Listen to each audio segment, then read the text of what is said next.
Yo creo que era bastante fácil entender que la construcción del euro, no había las condiciones económicas no eran buenas para montar una moneda única, que era un salto muy cualitativo en la integración económica europea. Desde el momento en que los países que formasen parte del euro iban a perder el resorte del tipo de cambio, por así decir, la relación entre la moneda propia y el resto de las monedas, para mantener la permanencia o las posiciones de cada país en el mercado internacional, y para mantener un cierto equilibrio de la balanza de pagos, porque los países no pueden estar incurriendo en déficits enormes. Eso, pero el lado económico para mí era clarísimo, pero sobre todo, y también, es que cualquiera que supiera lo que iba a significar el euro, es que era el marco más propicio posible para los poderes económicos, para las burguesías, para los empresarios, etcétera, para imponer sus políticas contra los trabajadores. Desde el momento en que se suprimía la posibilidad de revaluar o devaluar la moneda para el objetivo que estoy señalando del equilibrio de la balanza de pagos, se ponían las condiciones óptimas para que los empresarios, los gobiernos, etcétera, etcétera, tratasen de hacer políticas muy agresivas. Si hay que ser competitivo, pues hay que bajar los salarios. Si hay que ser competitivo, hay que desregular el mercado laboral. Si hay que ser competitivo, hay que bajar los impuestos y los servicios públicos, porque así las mercancías son más baratas comparativamente. Si hay que ser competitivo, hay que hacer reformas fiscales que vengan a facilitar al capital y no al trabajo.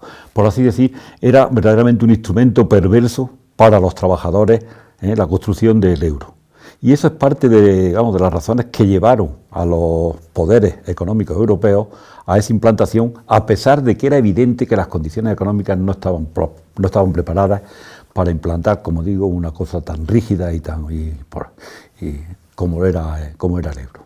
A lo largo de toda la década de los 90, que fue el periodo, por así decir, donde las economías se estuvieron ajustando para crear las condiciones y cumplir aquellas famosas condiciones de convergencia, fue un periodo muy duro, y si os acordáis, siempre se estaba hablando de la austeridad y austeridad y austeridad, y siempre se hablaba además de la necesidad de que los salarios no crecieran tanto, etcétera, etcétera. Por así decir, nos dieron una pauta de cómo iban a ir las cosas.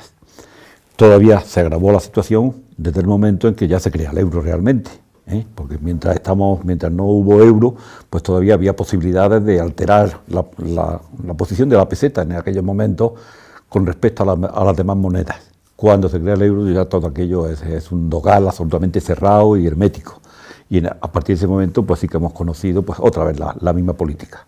Y hubo un periodo, donde se habló menos, que fue el periodo inicial de la implantación del euro, porque pensábamos que habíamos descubierto algo maravilloso. Nos permitía crecer y crecer y crecer, y no tener ningún problema por lo que decían de financiación. Pero claro, todo eso se rompió a partir de la crisis financiera internacional del año 2008, y luego se ha puesto de manifiesto que ya en nuestro país y en general muchos países de Europa habían generado su propia crisis. Que esto es importante, porque es verdad que inicialmente nos referimos mucho al tema internacional, pero siendo también verdad que el tema internacional ha agravado y ha hecho más complicado todo, la crisis estaba ya generada en el seno de la Unión Europea.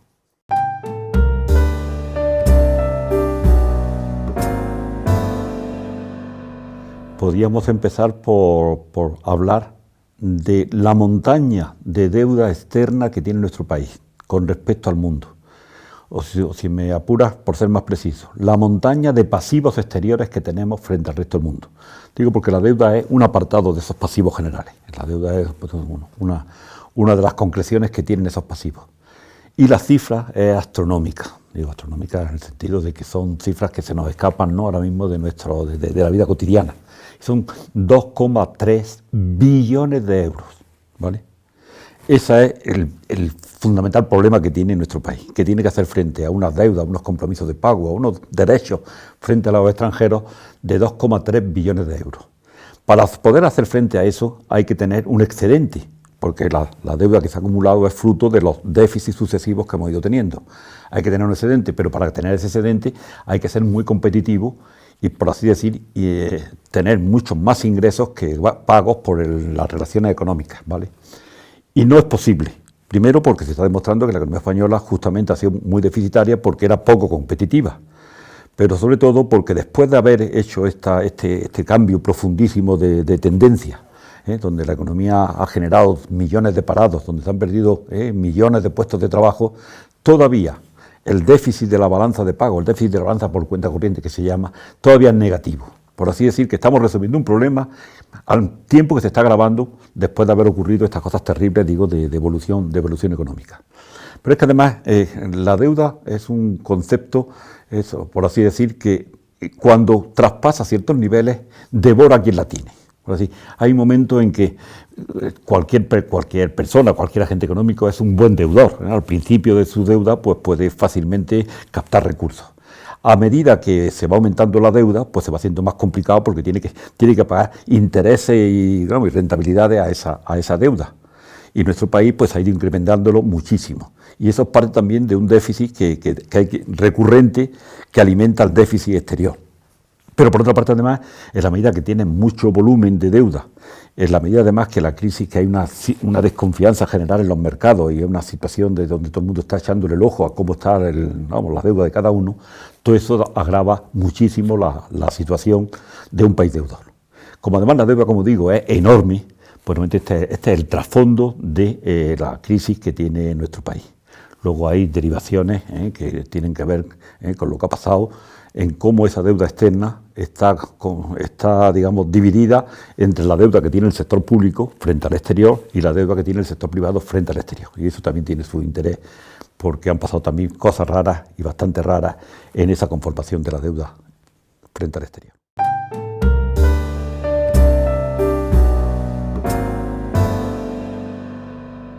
La deuda, primero hay que distinguir de qué deuda estamos hablando. Si nos referimos a esa deuda externa que he mencionado, los 2,3 billones, yo creo que son impagables, ¿no? Eso tiene es que son casi 2,3 veces el PIB español. Como digo, la deuda llega a un instante en que no se puede pagar, pues, porque el montante de la deuda con las posibilidades que hay de irla pagando se hace imposible, ¿no? Y esto le puede ocurrir a una familia, a una empresa, a una administración pública o al conjunto del Estado, ¿vale? Y hay que pensar que, pues yo qué sé, para una familia, si de pronto tuviese una deuda enorme, y diría, ¿qué puedo hacer yo para pagar esa deuda? Puedo aplicar la austeridad, pero la austeridad no consigo más que eso, ahorros pequeñísimos o excedentes pequeñísimos para hacer frente a esa montaña. Y entonces, pues bueno, pues creo que es impagable. Es más, yo sí, desde que estamos en crisis, hemos intentado ajustar, por así decir, la deuda. Hemos hecho una política para resarcir la deuda. Estamos viendo que la deuda no hace más que aumentar. ¿Por qué aumenta? Porque todavía sigue habiendo un déficit. Y entonces yo creo que va a ser impagable. Hay un problema que se relaciona muy estrechamente con el tema de la deuda y esto que hemos propuesto de desvincularnos del euro. Y es que efectivamente esa deuda en gran medida está escriturada, por así decir, en euros, ¿vale? Y si nosotros saliésemos del euro y empezásemos a manejarnos otra vez con una moneda nacional, ¿no? Que evidentemente podría ser la peseta, porque no tiene o la peseta, cualquier cosa que nos inventemos nueva, ¿no? En ese caso, toda la deuda externa sería la deuda que tenemos que satisfacer en euros, se encarecería mucho para los deudores internos frente al exterior, porque tendrían su actividad, se promocionaría en la moneda interna, pero cuando fuesen a pagar la deuda externa tendrían que acumular mucha moneda interna, porque la moneda externa, el euro, costaría bastante más. Y eso no haría más que agravar el problema de la deuda. Pero yo sostengo que si es impagable ya, cuando se agrave como consecuencia de una posible devaluación de la nueva moneda, pues la hace más impagable. Y si es impagable, pues habrá que buscar soluciones, ¿vale? Es verdad que no es lo mismo, y ya termino, no es lo mismo la deuda que tiene la deuda pública, por así decir, que la deuda privada. Pero en todo caso, eso es, la montaña de deuda es tan enorme que no hay solución posible para el tema de la deuda.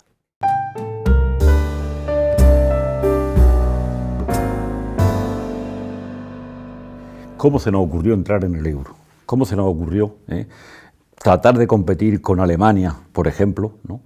Fijando un tipo de cambio entre el marco alemán y la peseta española, ¿no? Fijo, irrevocable y eterno, por así decirlo. Realmente era un atrevimiento que no se concibe como un país con, ¿no?, el cuerpo técnico, con el cuerpo de economistas, con el cuerpo de eso social, ¿no?, gente interesada, que sabía de lo que iba, cómo nos atrevimos a entrar en el euro. Ahora, yo sostengo que lo que hay que hacer es salir del euro, ¿vale?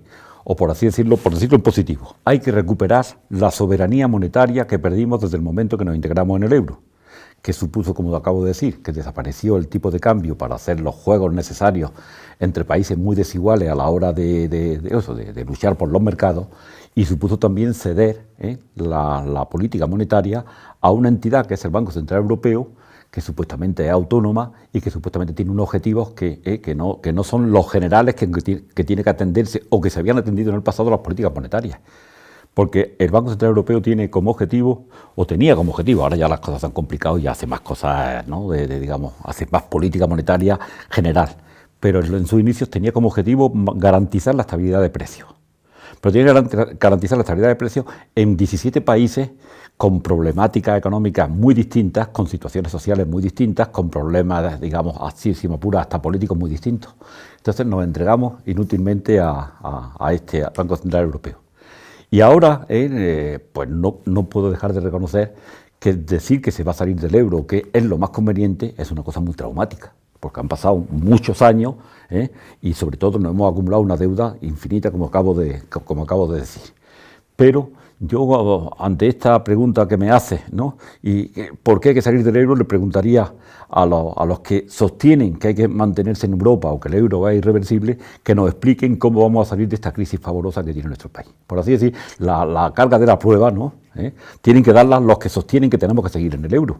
Nosotros los pocos o los muchos que decimos que creemos que se tiene que recuperar la política monetaria, lo hacemos desde una situación dramática, lo hacemos desde, hay una catástrofe social, ¿no?, en la que estamos inmersos, y suponemos que saliendo del euro tendríamos muchas más facilidades para remontar esta crisis. Facilidades no quiere decir eso es bienestar, o no quiere decir que todo va a ir bien. Va a haber una temporada muy dura, posiblemente, por el trauma que supone que un país se descuelgue de algo como es los mercados financieros internacionales, etcétera, etcétera.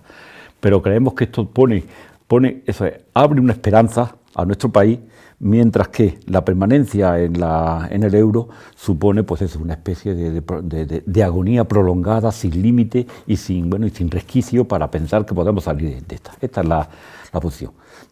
Por así decir, creo que hay que salir, que hay que desvincularse del euro, que hay que recuperar la política monetaria, como una parte de las cesiones importantísimas que se han ido haciendo en el proceso de integración, y que esto se hace además en condiciones muy dramáticas. Pero dicho esto, pues como digo, el que sostenga que hay que seguir en esta agonía a la que nos está sometiendo la austeridad y los poderes económicos europeos, pues que la defienda como pueda.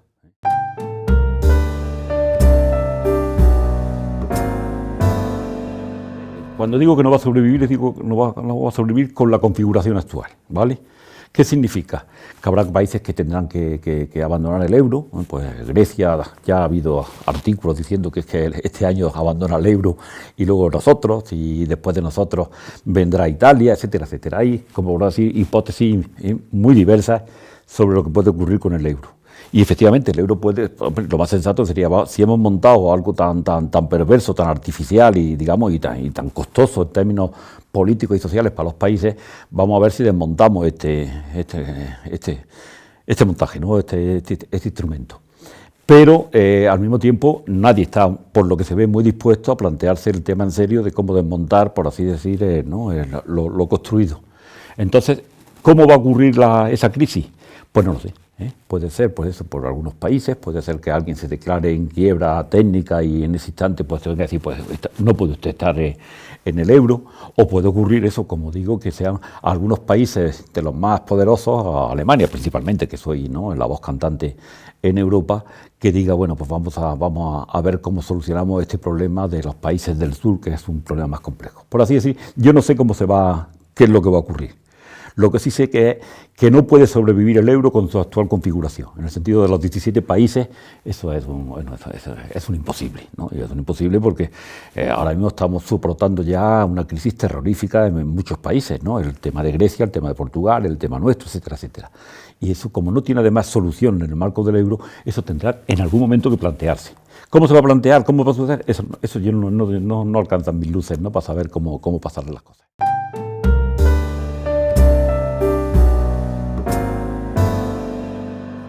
Por así decir, el bipartidismo que ha existido, esencial, ¿no?, con el PP y PSOE, parece que comulgan con lo mismo, y de hecho casi utilizan las mismas palabras en defensa del euro, ¿no? Si uno oye al PP o a Rajoy, dice que el euro es irreversible. Bueno, será irreversible hasta que sea reversible, digo. Si uno escucha al PSOE, ha dicho lo mismo, el euro es irreversible, y por consiguiente tenemos que hacer todo lo que decidamos hacer, tiene que hacerse en clave de que el euro existe. Pero también al mismo tiempo, bueno, es más, la concomitancia entre estos dos partidos fundamentales y otros muchos, ¿no?, la pequeña, ¿no?, los partidos nacionalistas burgueses como el PNV o Convergencia, pues están en la misma onda. Lo que ocurre es que, es más, la política que están aplicando estos dos, el bipartidismo es la misma. Lo que da idea de que los problemas objetivos que plantea el euro tienen poco que ver con la ideología, ¿no? Digo porque si os acordáis, el 10 de mayo del año 2010, ¿no?, tras una muy mala noche que pasó Zapatero, se levantó y fue a las Cortes a decir que tenía que cambiar de política. Y empezó la congelación de las pensiones, empezó la reducción de los salarios, etcétera, etcétera, y empezó pues un poco el desmontaje del modesto estado de bienestar que tenemos. No voy a decir, el PP no ha hecho, bueno, aparte de engañarnos miserablemente, ¿no?, con el tema de que iba a hacer otra política, iba a crear empleo y estas cosas que dijo, ¿no? Ahora hemos visto con qué crudeza está aplicando, pero la misma política del PSOE, excepto que como es la derecha, pues está tratando de aprovechar las circunstancias, ¿no?, de la crisis internacional y la crisis del euro, para agotarnos y apretar, ¿no?, apretarnos los tornillos todo lo que puede. Pero la política en última instancia responde a los mismos criterios, y es que si hay que solventar la crisis en el marco del euro, pues no cabe más que la austeridad desde el punto de vista económico general y la agresión de los trabajadores, a ver si por ese tipo de agresiones se consigue una competitividad que no se logra. Decir que es inútil no hay más que, ¿no?, referirse a la evolución que está sufriendo la economía. Cada día hacen más austeridad, cada día refuerzan, por así decir, las políticas agresivas y la solución no se ve por ningún lado. Al contrario, lo que cabe prever es que todo esto vaya, digamos, profundizándose y haciendo el daño social que está causando la crisis. Y si nos faltaran, digamos, perspectivas, no hay más que ver lo que está pasando en Grecia, lo que está pasando en Portugal, que en última instancia nos llevan 2 pasos por delante de lo que ocurrirá en nuestro país. Entonces, eso es, no hay, me ha dicho, ¿va a ser por elecciones? Por elecciones no va a pasar nada, ¿no? Porque eso es, imaginaros que cambia un poco la política electoral, digo un poco, el mapa electoral, que Izquierda Unida sube bastante, pero eso no va a crear las condiciones sociales o las condiciones políticas para hacer ese cambio. Eso vendrá generado autónomamente. Desde un momento dado que la crisis sea tan pavorosa o la crisis, o digamos la situación insostenible externa de nuestro país, se haga tan evidente que es que ya los acontecimientos los puede desencadenar cualquiera. Quizás lo que tiene que hacer la izquierda es prepararse para esa situación insostenible y fomentarla de alguna manera. Quiero decir, hacer ver que no estamos dispuestos a seguir soportando las necesidades o, por ejemplo, las agresiones derivadas de la existencia del euro y del pacto social del pacto fiscal que han tenido que firmar para sostenerlo. Y ahí el problema en estos momentos, aparte de las cosas electorales, es que la izquierda todavía no se ha aclarado sobre este tema. Ya poquito a poquito se va abriendo, digamos, hasta el debate.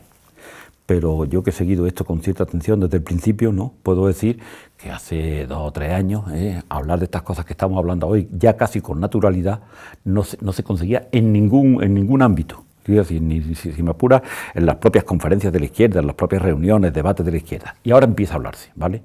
Y desde luego yo creo que eso vendrá fomentado y vendrá impulsado en la medida que la gente tome conciencia digamos, de las posibles salidas, de la salida que estamos propugnando algunos sobre el tema de abandonar el euro, y que la propia crisis social cree, digamos, el impulso necesario para plantearse esto con más actualidad o con más dramatismo.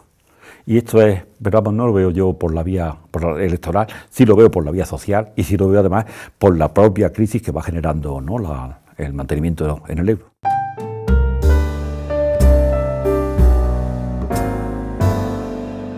Estados Unidos ha emitido dólares, como dicen, por billones de euros. Y eso lo hizo bien Estados Unidos, o lo hizo bien el presidente Obama.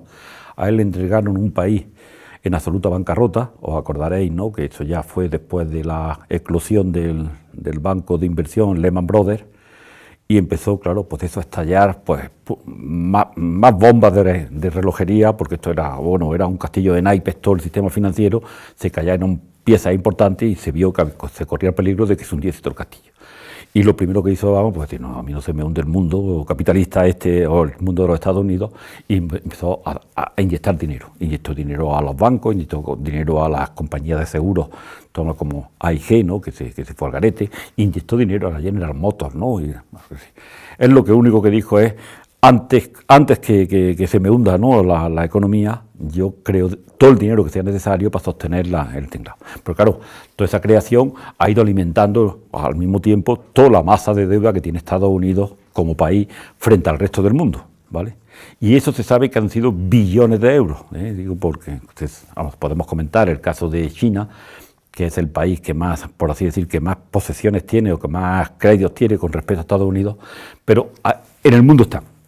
Y como además en Estados Unidos la crisis financiera no hay una economía en expansión que genere los recursos necesarios para hacer frente a largo plazo a esa deuda generada, pues sabemos que está distribuida por el mundo. Y esa distribución por el mundo pues no hace más que pensar que en algún instante estallará. ¿Cuándo estallará eso? Pues eso ya son preguntas que no tengo condiciones, yo creo que nadie está en condiciones de contestar, excepto decir que la crisis no está controlada. Que la crisis que se desató en el año 2008 está amortiguada, pero que no se han controlado todos los factores decisivos que determinan si habrá una crisis financiera o no. Y el dólar, desde luego, ha comprado y sigue comprando papeletas para que sea una próxima crisis del dólar.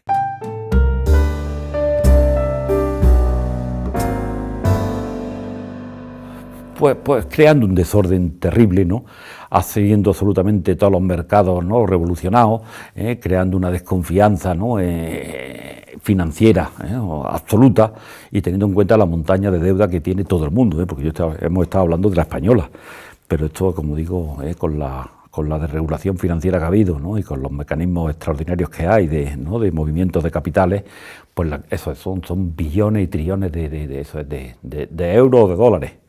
Y todo eso pues está sostenido en una especie de confianza, está sostenido en que es verdad que cada deudor tiene que hacer frente a su pasivo, y no está claro nunca, o por decirlo desde la otra vertiente, cada deudor tiene un acreedor que espera cobrar su dinero, ¿vale? Porque eso es parte, bueno, de la confianza. Si en algún instante un deudor muy importante deja de pagar, por así decir, estos serán como las fichas de dominó. Mucha gente no podrá pagar porque a su vez el acreedor está endeudado, tiene que pagar al que lo provisionó de fondos para poder comprar los activos que se están devaluando, etcétera, etcétera. Será una especie de gran revolcón del sistema financiero que tendrá pues efectos desastrosos sobre la economía mundial. ¿Cómo? ¿Cuándo? Si será Estados Unidos, si será Europa. Estos son previsiones. Lo único que se sabe es que es la inestabilidad profunda que hay en todo el sistema capitalista. Pero una inestabilidad que no es controlable, y de hecho lo vemos todos los días. Si no ponemos la televisión y las primeras noticias son económicas, lo que ha pasado, que si la prima de riesgo, que si la deuda, que si ha disminuido el déficit, que si ha aumentado el déficit, todo, está la sociedad absolutamente, como dice, absorbida, ¿no?, por los temas económicos, pero no para resolver los problemas vitales de las sociedades, sino que estamos metidos como una especie de infierno, ¿no?, una especie de laberinto donde vayamos por donde vayamos no nos encontramos más que datos económicos que no acaban de resolver y abrir una avenida para la solución de los problemas de los países.